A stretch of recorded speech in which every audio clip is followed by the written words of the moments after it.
শুরু করছি মহান আল্লাহর নামে, যিনি পরম করুণাময়, অতি দয়ালু। নিশ্চয়ই মুক্তাদীদের জন্য তাদের প্রতিপালকের কাছে রয়েছে নিয়ামতে ভরা জান্নাত। তবে কি আমি মুসলিমদেরকে অপরাধীদের মতো করে দেব? তোমাদের কি হলো? তোমরা কেমন বিচার করছো?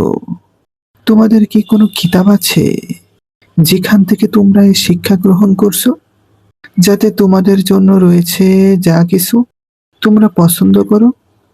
নাকি তোমাদের কাছে আমার পক্ষ থেকে কিয়ামত পর্যন্ত কোনো অঙ্গীকার রয়েছে যে তোমরা যা ফয়সালা করো তাই পাবে? তাদের জিজ্ঞেস করো, এদের মধ্যে কে এই দাবির দায়িত্ব নিতে পারে? নাকি তাদের এমন কোনো শরিক আছে? থাকলে তারা তাদের শরিকদের নিয়ে আসুক, যদি তারা সত্যবাদী হয়। এটি আল কোরআনের ৬৮তম সূরা, নবীর উপর নাজিলকৃত দ্বিতীয় নম্বর সূরা। শুভ সকাল। আজ বৃহস্পতিবার, ৩০শে এপ্রিল ২০২৬ খ্রিস্টাব্দ, ১৭ই বৈশাখ ১৪৩৩ বঙ্গাব্দ, ১২ই জিলকদ ১৪৪৭ হিজরি। এটি আরবি সনের ১১তম মাস।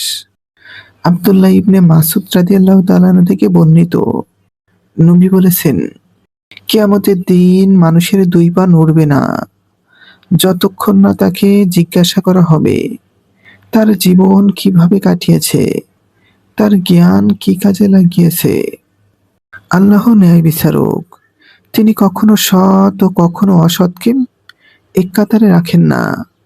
যারা আল্লাহকে ভয় করে তাদের জন্য রয়েছে জান্নাত, আর যারা অন্যায় করে তাদের জন্য রয়েছে কঠিন জবাবদিহিতা। নিজেদের মন গড়া ধারণা নয়, আল্লাহর বিধানই সত্য। আজ নিজেকে প্রশ্ন করো, আমি কোন পথে আছি? সত্যের পথে নাকি নিজের ইচ্ছার পথে? আল্লাহর পথে চললে শেষ পরিণতি হবে সফলতা।